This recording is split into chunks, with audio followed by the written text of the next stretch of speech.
Welcome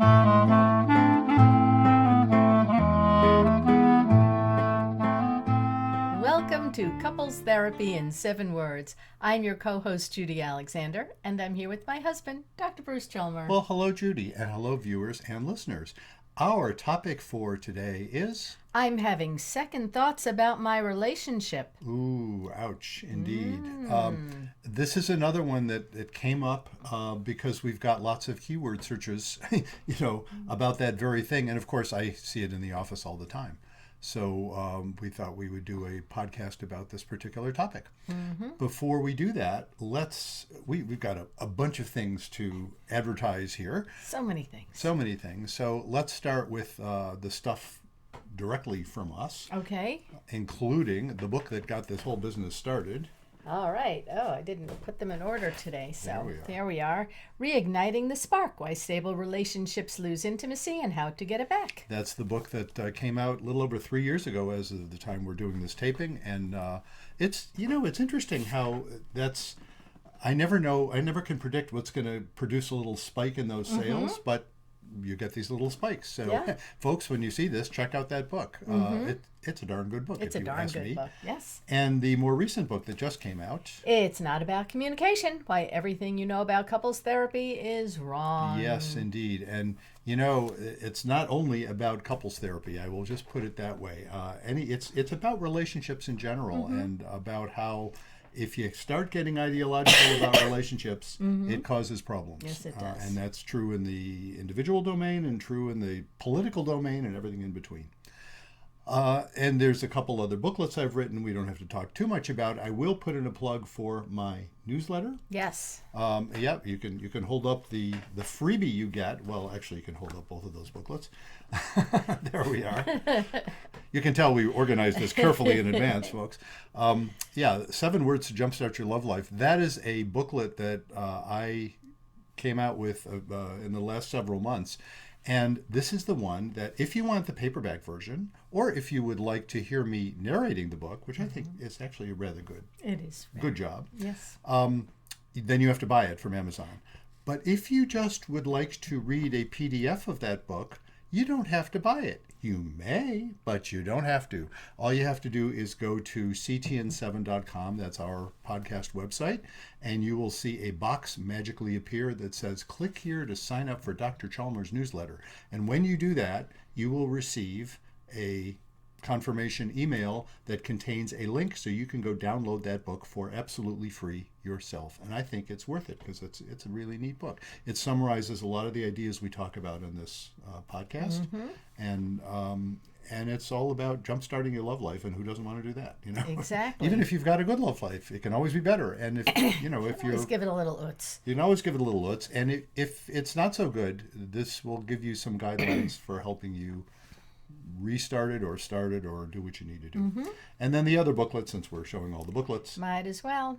My husband complains about my cleaning. What do I do? Hint. It's not about cleaning. It's not about the cleaning. Yeah, it's about relationship. And that's another one that I wrote specifically because so many people are interested in that very topic. We get lots of people, hundreds of people per month. That's the part that is just amazing to me, searching specifically for that particular topic. It leads them to a blog post on my website. And so I wrote a book for you. So. Okay. Well, book part done. Now we have our sponsor. Let's talk about our sponsor. Okay, let's talk about our sponsor. And our sponsor is... The Blue Tent, Erotic Tales from the Bible by Laria Zilber. And Laria has arranged with us to sponsor her book on our program, which we are delighted to do. And full disclosure, or almost full disclosure, which is to say we are involved because Laria has asked Judy to do the audiobook, which she has now done. And perhaps by the time you see this, the audiobook will be available. As of this morning, I don't think it was. I haven't checked today. But if it's a few days after we do this podcast or sometime after, it's probably available.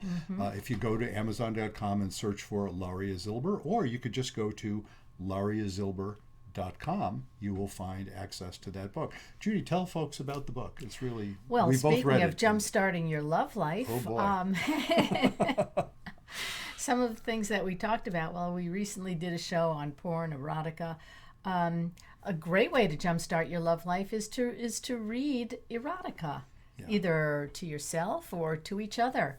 You can read it in the privacy of your bedroom when you're by yourself, or you can read it with your partner. You can read to each other. There's 10 short stories in the anthology, and it's based on characters in the Bible or Old Testament, and it's very sexy. It is very sexy, spicy. and I do feel like I should note, if the notion of reading explicit erotica is a problem for you, then this won't be a book Right. you'll want to have. I can't resist adding, though, if the notion of explicit erotica in the context of a committed relationship is a problem for you, you might want to give that some thought. I guess that's kind of what a lot of what we have to say in our podcast is about. I'm not saying change your mind necessarily. I am saying think about it, because you may be foregoing a way of going to much more intense depths of connection. Because eroticism is a way of doing that. And I will also note, and here I'm departing a bit from our sponsorship here, but I will also note that we do have an upcoming, we have a bunch of really interesting guests already scheduled, one of whom talks a lot about the whole notion of erotic orientation, which is, I think, a really fascinating topic. So we will be getting More to into come. that. So let us get on with our topic for today. I'm having second thoughts about my relationship. Right. Yeah. Right. So, I'm curious to ask you, just for starters, back in the day before we knew each other, and let's perhaps even before your first marriage. People know, watching this, we're both our marriage is a second marriage for each of us. But even before that, were you in this situation where you were having second thoughts about a relationship? boy, I can't think back that far. Yeah, I think that there were, but I think I told myself, oh, those things will settle in once we're married, or we'll overcome that. I know. Were you not broken up with? I mean, did you not break up with any of the people you were involved with before your first husband? Yeah, I did. Yeah, so that I'm kind of curious about that. If you were the one who initiated a breakup, then you must have been having some second thoughts, I would think. Yeah. Do you remember like any of that? Well, there was one relationship where I felt I was doing all the giving and wasn't getting enough back. So that ended that. Let's see. Another one where I felt I was being suffocated. Yeah. He was doing way too much giving. Yeah, and of course you've told me about that, and Yeah. and I'm curious. What I'm recalling from what you've said, tell me if this is right. That one, it's not so much you were having second thoughts; it's that you weren't really in the relationship. He thought it was more of a relationship than you were willing to let it be. Yeah. Does that sound right? Yeah. Yeah. Yeah. Yeah, so the reason I'm, of course, curious about your stories, because they're interesting stories. I don't have stories like that. I mean, I have a much simpler history, which I'm not going to bother getting into. But that idea of having second thoughts about a relationship, I suppose I could say is the driving story in many of the stories that I see in the office. You know what I mean? Why else is anybody talking to me? Well, that's not true. There are varieties of reasons. Lots of reasons people are coming to make appointments with me. But often it's about, is this relationship going to make it or not? So one or both parties are really often seriously doubting, are we going to... Yeah. Is Well, this back viable? in the 70s, lists were a big thing. Like you'd read Cosmo or 17, whatever the magazine was, and you'd make a list, the pros and cons, right? Like, should I break up with him? Should I not break up with him? Then you'd have your list. And then, oftentimes the pros of staying together outweighed the cons. So, if it was the opposite, then it was like a no-brainer. But so many times the pros outweigh, but a relationship isn't a list. No, it isn't. And it's fascinating. I often think a list is a good thing to do to give you something to occupy your time while you're actually deciding. Right, but it does help you get your headspace. But you could have 50 things that, like a pro, why I should keep this guy, and then 10 things why you should break up. And sometimes the 50 things are, you say, like he sends me flowers. Very nice. But, putting you down in front of your friends, that's like 20. Yeah, exactly. That yeah. outweighs that by 20. Yeah, these kinds of decisions don't lend themselves to a quantitative analysis. Do you know what I mean? It's funny. Folks may know this from seeing this. I used to be a statistician back in the day. I still had that brain going, and what from a statistical perspective, or a lot of people like engineers will do this.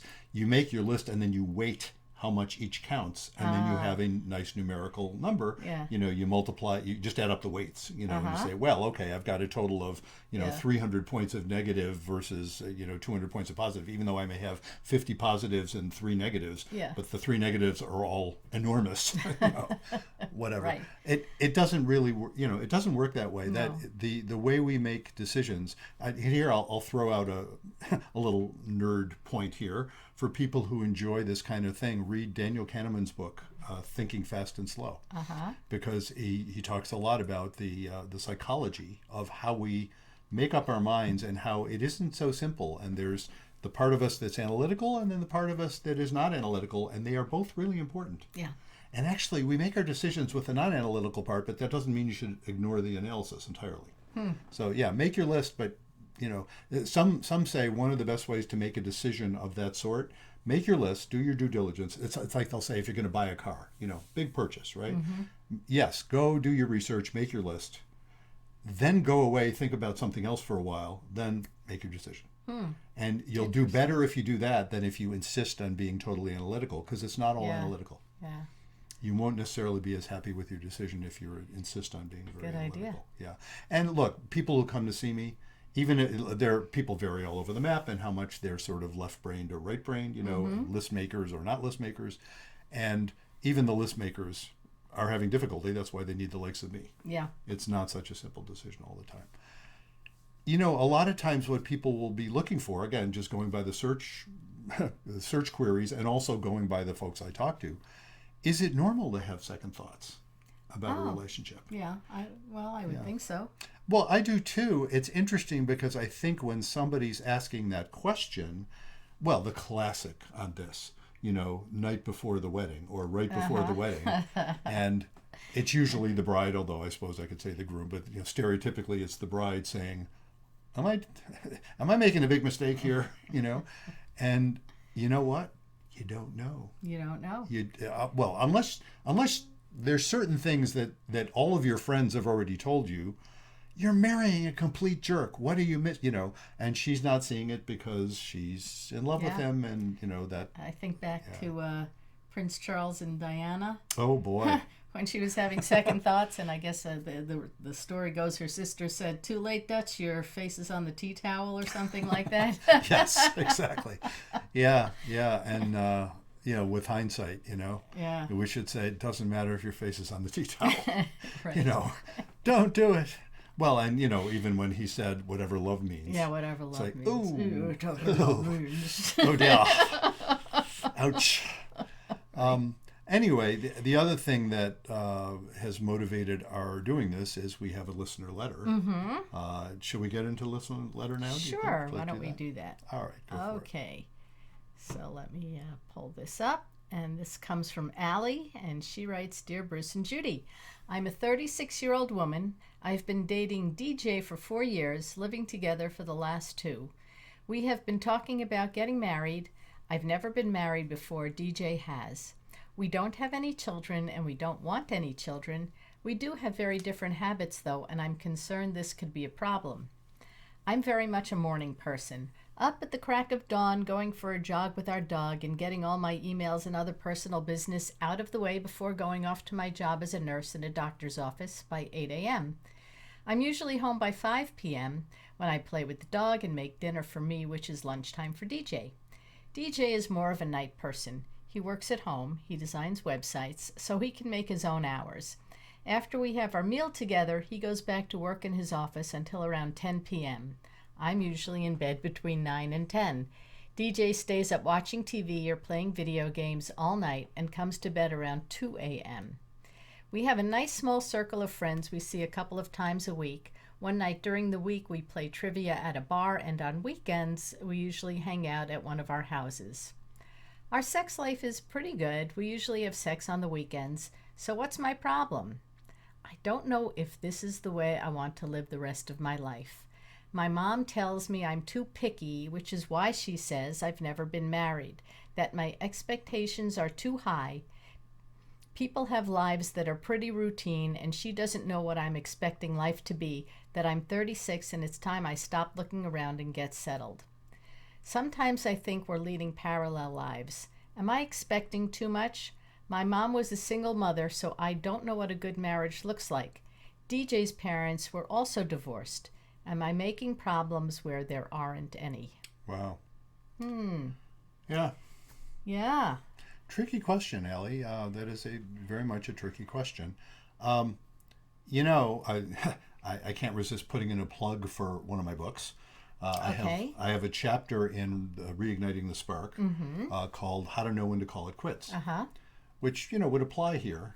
And I want to apply my I have a handy dandy way of thinking about it. Which when I say handy dandy, I mean to trivialize it a little, because it's like, yeah, don't take it too seriously, but it's a useful way of getting into it. You divide up all of your problems into two categories.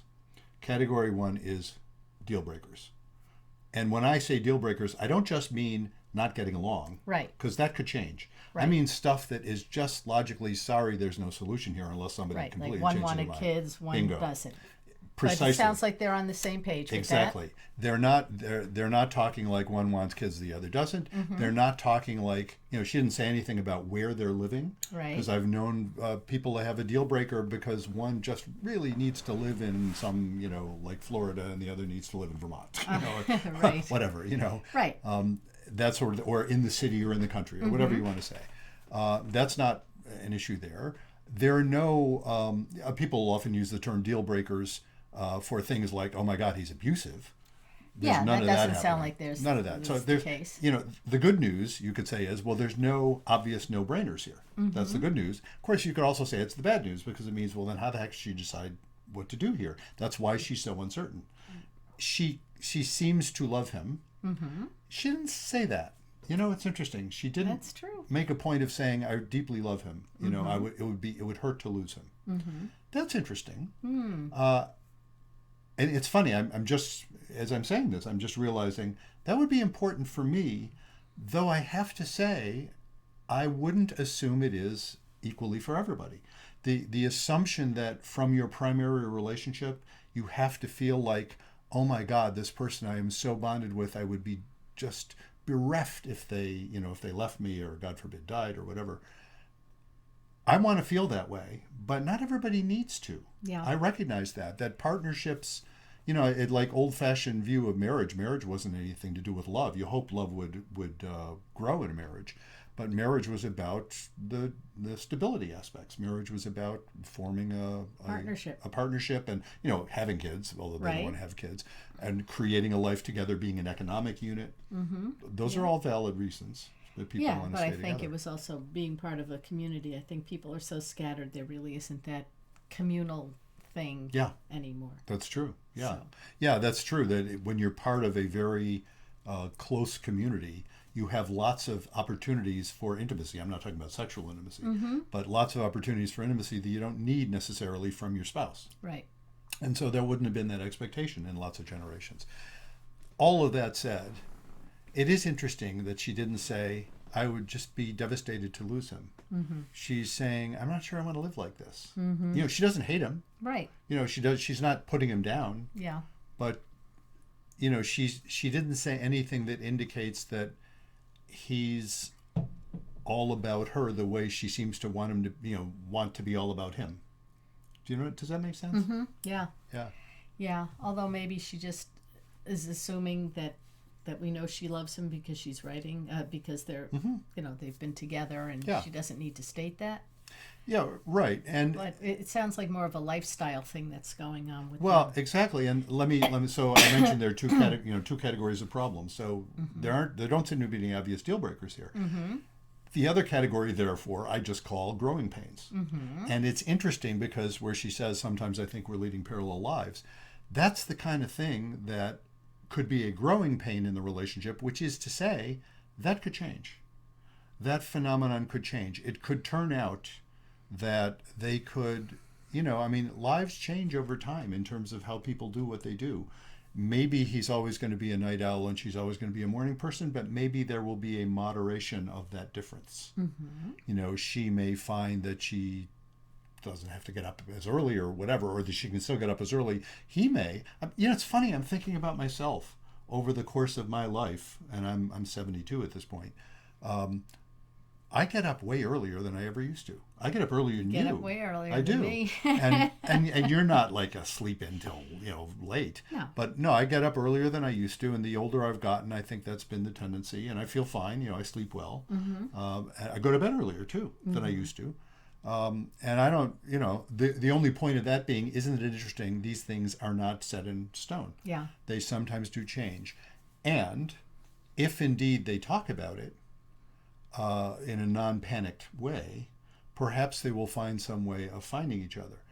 The danger, and this is what I see in the office all the time, I guess I'll call it a danger. I don't mean to say a fatal problem. I just mean, you know, the part that may well cause them some anxiety is if what she's asking of him, he perceives as, oh, another thing on my list. You know, he perceives as a burden. If you start perceiving your relationship as a burden rather than a gift, you're in trouble. You meaning the relationship. The relationship's in trouble. Because, you know, oddly enough, in our culture, we have choice about this in ways that people in many cultures and in, you know, in the past never had. We have choice. We get to think thoughts like Ellie is thinking. She's thinking, I'm not sure I want to live like this. You know, is this enough for me? Yeah. Her mom is saying, you're too picky. You know, her mom is saying, oh, you young folks, I'm glossing a little bit. Oh, you're so unrealistic about what you expect. No wonder you're 36 and unmarried. And by the way, why haven't you given me grandchildren? I'm not sure she's a Jewish mother. I don't know.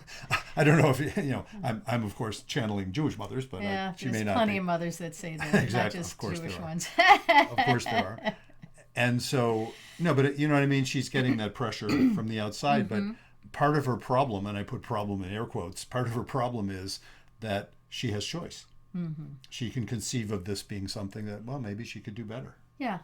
Well, yeah, I'm sure. Yeah, she's a nurse, so she's probably self-supporting. So it's not like she needs DJ for a monetary thing. Yeah, and that's another change generationally. Do you know what I mean? Right. Even in our generation, that was much more difficult for women to just assume they could be self-supporting. Right. Even though you all were, yeah, I mean not all were, but you know, you were more capable of it than our parents' generation was. Oh yeah. But all nevertheless, the 36-year-old women these days, at least the ones I hear from, I mean, whatever. They're all working. Yeah, they're working, and they're not only working, many of them are in better jobs than their male partners. This case, it doesn't seem like necessarily she's making more than he is, but it wouldn't be surprising. We don't know, but you know, nurses get paid a lot better than they used to, and website designers don't always make huge amounts of money, so you never know. But in any case, she has this sense she can support herself, exactly as you pointed out. So you know, it's a difficult one. So I want to address her specific question, and actually I want to tie that to the title. I'm having second thoughts about my relationship. You know, that question that comes up, is that normal? You know. Yeah. So first of all, am I expecting too much? I wouldn't say she's expecting too much, in that, you know what expecting too much would be. You've met folks like this. I've met folks like this. Both men and women. Again, I'm stereotyping and thinking of especially women who are thinking, I want somebody who fulfills every need I could possibly have, and he's not, and so I don't like it. Move on. Yeah. And men will do that too. Actually, it tends to be a different set of needs that aren't getting fulfilled, but men will do that too, and that's unrealistic. In other words, if you're saying he's not perfect, so this can't be good. Well, yeah, you're right. You know what? That is unrealistic. If what you're saying is, yeah, but I'm just not feeling it, that's not expecting too much. There is no guarantee that if she breaks up with DJ, she's going to find Mr. Right. That's the way life is. Right. So, but does she want to feel like she's settling, because who knows if somebody better is out there? Yeah, and that's a really. This is one of those situations. I tell folks in the office this all the time. I say, you know what? You know what? This is a hard problem. Like, as if they, they're coming to consult me for help with their problem. And what do I tell them? You know why this is hard? Because it's hard. And they laugh. And actually, the funny thing is, the laughter about that is actually part of the solution. Yeah. It's like, okay, so calm down. You're not crazy and you're not stupid. This is hard because it's hard. And so now you can work with it, and it will involve, whatever she does will involve taking some risk. If she stays with DJ, she is risking missing out on something that would have been better. If she breaks up with DJ, she is risking not finding anybody better. But do you stay with somebody because you don't, I don't know. Is that a reason to stay with somebody? I think it depends on the person. It just depends on the person. I mean, like, I knew within a month of knowing you that, like, you were it. You were the it was even versa. Sooner. Yeah. You didn't know it yet, but after our first date. Oh, that's your story. I didn't know it yet. I did know it yet. Well, I did know it in our first date. No, I didn't know that. When we dated, I kept trying to find things like, red flags and signs that, maybe this wasn't the one because maybe I was falling in love too fast, and but I kept looking for the signs. There never came any red flag signs or anything to indicate that you weren't the one for me. So I can't use myself because I never had those doubts with you. Yeah, but you had past relationships before me. Yeah, I have similar. It was a very similar experience for me. I never had any doubts.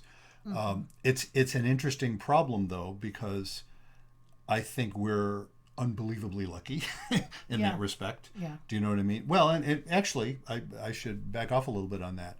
You were divorced for a long time. I was divorced for a very short time. So you went through a lot of, you kissed a lot of frogs, metaphorically. And I don't know what the male equivalent of that is, but I didn't have to do that. You spared me all of that. I spared you all the frogs. You spared me all the frogs. It's funny. The stories don't have the men kissing frogs. No, it's only don't. The women kissing frogs. Well, the women don't look like frogs, that's but the men do. And no, that is interesting. You did have that experience, but again, I've met lots of couples that, they're consulting me about, some degree of wondering about the relationship. And they find a way of making it good. And, you could say, well, in theory, you could do better.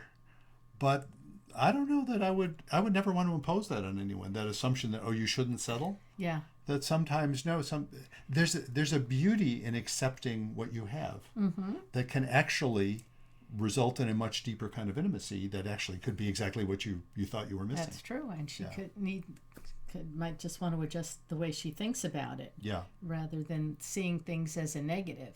But I think in that regard, it's not just about her adjusting what she thinks. It's also about her striking up some conversations with DJ, who may or may, being a guy, here again, I'm leaping to a stereotype. DJ's a guy. He doesn't want to do that. Now, what's the problem? Is that unfair? You get up early? Oh, no. I go to bed late. It's not what's the problem. No. See, that's what women always think. It's, he's just devil may care. What's the problem? No. He's terrified. That's the problem. It's not, he won't admit it, but he's terrified. Look, I have to put in a plug now. I have a video out that I actually just recently made public. I was using it as a little bit of a premium for signing up for something before, but I stopped doing that. So my video is called How to Get Your Reluctant Guy to Try Couples Therapy. You can find it if you go to my YouTube channel, or if you just go to my website, brucechalmer.com, you'll find it there. I think you'll find it there. Well, I'll make sure you'll find it there after we do this.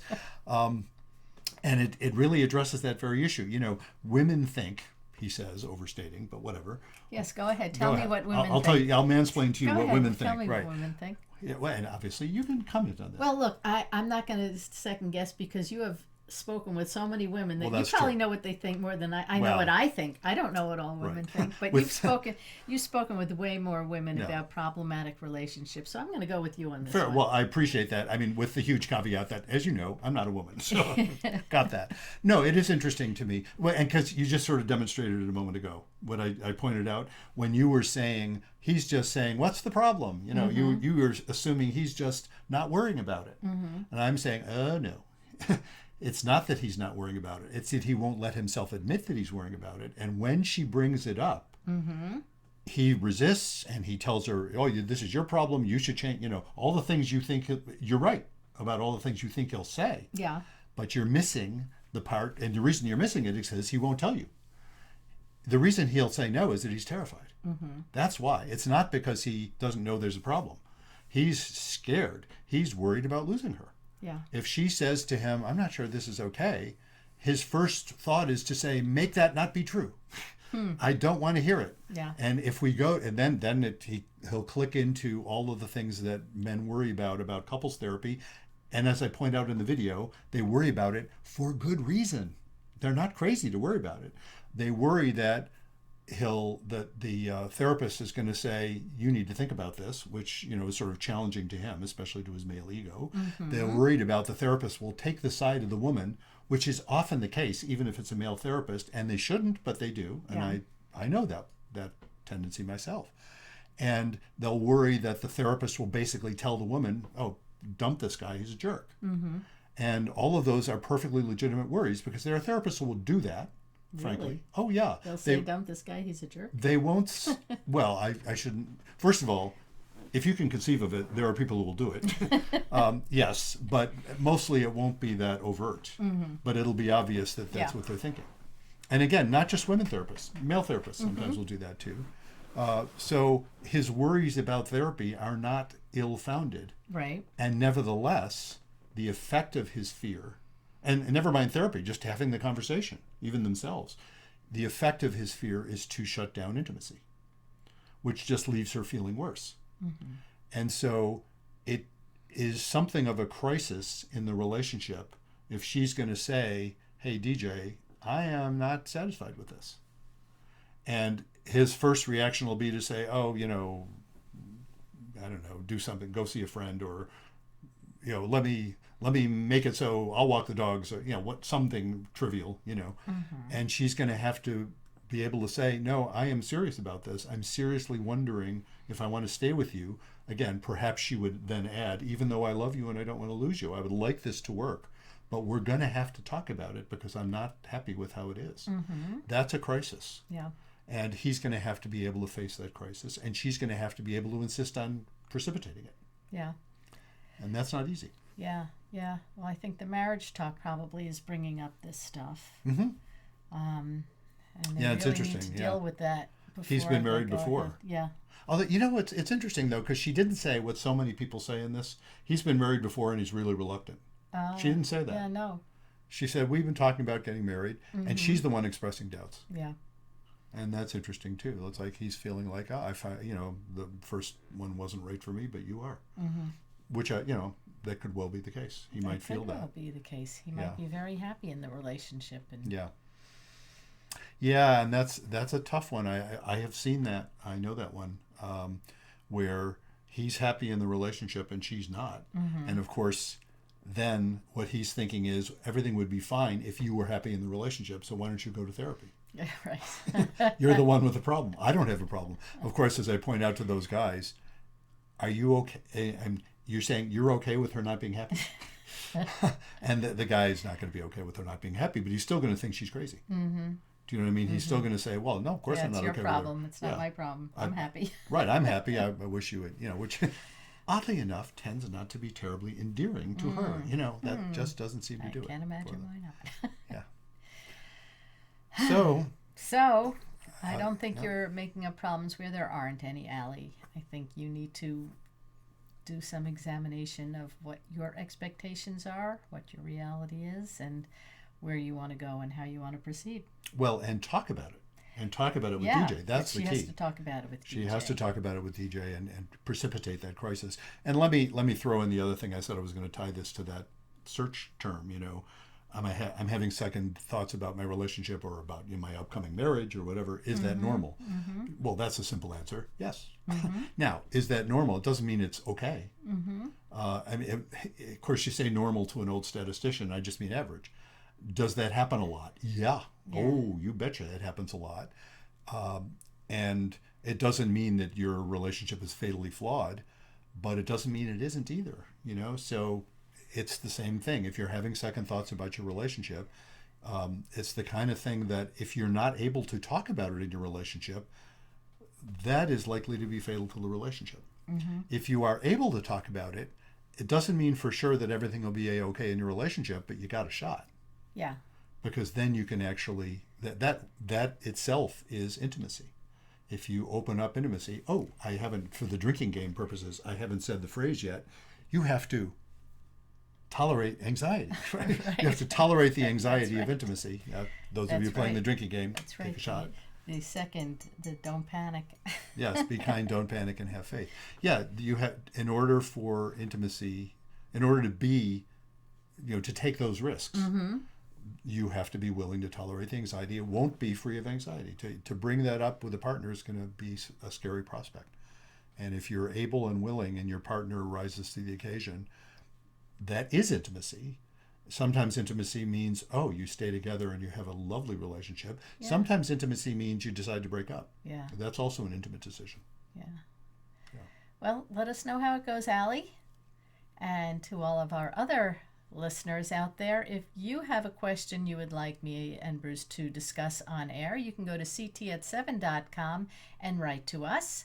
Additionally, if you have an idea for a topic you'd like us to discuss, or a guest you'd like to have us have on the program, or if you would like to be on our podcast, go to ctn7.com. And I will mention, just anecdotally, just recently we had somebody make a suggestion and give us some feedback. And I turned around and said, "Hey, you want to be on the podcast?" And there we go. And that person is going to be on the podcast. Yep. So we have that person scheduled. Yep. So if that could happen to you, folks, it could happen to give us some feedback, and you never know where that'll go. So let's put in, first of all, a word for our sponsor again. The Blue Tent, Erotic Tales from the Bible by Laria Zilber. Yes, and go to lariazilber.com, LARIAZYLBER, lariazilber.com, and you will find all the information you need about getting a hold of the book, available in, perhaps by the time you see this, 3 different formats. Paperback and Kindle. Paperback and Kindle for sure, and possibly by the time you see this, audiobook as well. And which Judy did the narration for beautifully, I have to say. I know this because I was the sound engineer that helped. Yes, any sound problems, blame me, folks. But she has a beautiful voice for reading that. Thank you, sweetheart. And I just also want to put in a word for, it's June 9th today when we're recording this. Happy birthday, Alex, my daughter. Yes, indeed. Happy birthday, Alex. That's right. And so, I'm going to mention something else. If you happen to be in South Burlington, Vermont on June 23rd, that Friday evening, the Temple Sinai, which is our synagogue, is honoring Judy, and by extension, they decided to honor me as well, which I really am pleased about. Judy was their education director for 23 years, and COVID intervened, so she's been retired for a couple of years, and they're finally getting around to throwing her a retirement party.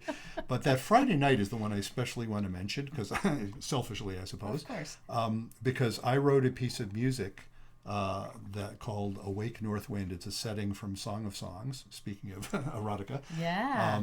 I wrote a piece of music for string quartet and flute and soprano, alto, tenor, bass singers. So we're going to have like 12 people performing this thing, which we're doing as part of the Friday evening service. It's, for those of you who are Shomer Shabbos, it'll be before the Sabbath starts. And you can zoom into that. And so if you contact us through ctn7.com and wonder, hey, how do I get the information to zoom into that, we will be happy to give you that. And if you happen to be in South Burlington, show up at Temple Sinai at 6:30 on June 23rd, 2023, and you'll get to see that. Yes, you will. So let's put in a word also for our... Oh, yes.